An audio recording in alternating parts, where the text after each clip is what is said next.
الحمد لله وحده الذي نصر عبده. أما بعد، أعوذ بالله من الشيطان الرجيم. بسم الله الرحمن الرحيم.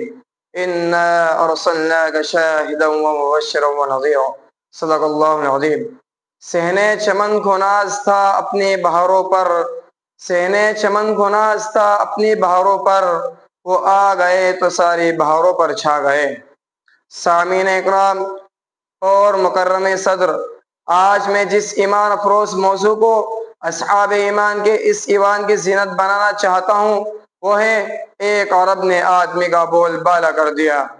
سامعین اکرام، کہتے ہیں باران رحمت کی سب سے زیادہ ضرورت وہاں محسوس کی جاتی ہے جہاں زمین خشک سالی کے بنا پر اناج کی کوپلوں کی جگہ ببل اگلنے لگے.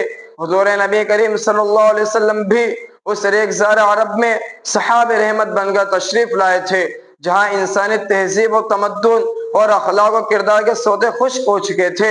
وہاں کے تپتے ہوئے صحراؤں اور ظلم و ستم کی باد سموم سے جھلستے ریگستانوں میں خدا کی عظمت و تقدیس اور انسانی عظمت کردار کے منکر انسانوں کی آنکھوں سے شرم حیا کے پانی کی ایک ایک بند خشک ہو چکی تھی. ایسے وقت میں جب حضور پرنور حضرت محمد مصطفیٰ صلی اللہ علیہ وسلم مجسم رحمت بن کر تشریف لائے تو یکایک ہی کشت ایمان و یقین لہلہا اٹھی.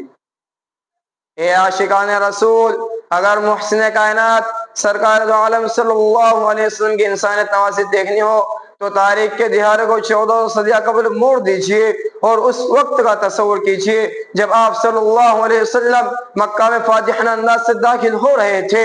اس وقت آپ صلی اللہ علیہ وسلم اپنے خدا جلیل کی عظمت اور برتری کے مظہر بن کر تاریخ کے عظیم ترین فاتح کی حیثیت سے اپنے آبائے شہر مکہ میں قدم رنجہ فرما رہے تھے.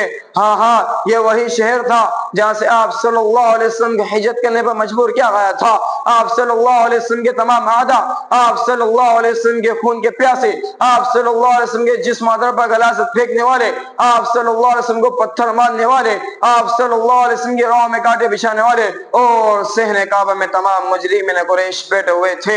ان میں وہ بھی موجود تھے جنہوں نے آپ کے عزیزوں کا ناخن بہایا تھا، ان کے سینے چاک کیے تھے، ان کے قلب و جگر کے ٹکڑے کیے تھے. ان میں وہ بھی موجود تھے جنہوں نے آپ کو گالیاں دی تھی اور آپ کے پیچھے 10,000 خون آشام تلواریں محمد رسول اللہ صلی اللہ علیہ وسلم کی ایک اشارے کے منتظر تھی.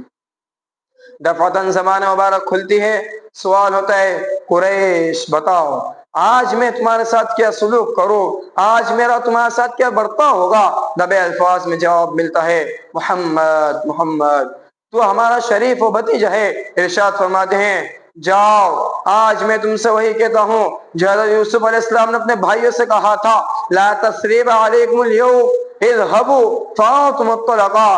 تمام اہل مکہ سے کہہ دو آمنہ کا راج دوبارہ قتال کی بھٹی میں جھونکنے کے لیے نہیں آیا ہے. تمام مکہ کی ماہوں سے کہہ دو آج سے تمہاری ممتا کو نہیں لوٹا جائے گا. بچوں سے کہہ دو تمہیں یتیم نہیں بنایا جائے گا.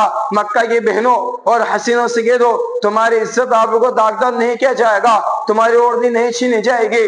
جاؤ تم سب کے سب آزاد ہو. آج معافی کا اعلان ہے. جو کعبے میں داخل ہوا اسے بھی امن ہے، جو دار سفیان میں پناہ لے اسے بھی امن ہے، جو اپنے گھر کا دروازہ لگا لے اسے بھی امن ہے. یہی تو وہ ہستی ہے کہ جس کے بارے میں کسی نے کہا تھا کہ ایک عرب نے آدمی کا بول بالا کر دیا. وہ آ گئے تو آ گیا دنیا میں انقلاب، وہ آ گئے تو آ گیا دنیا میں انقلاب. اجڑا ہوا چمن تھا گلستہ کر گئے، وما علینا الا البلاغ.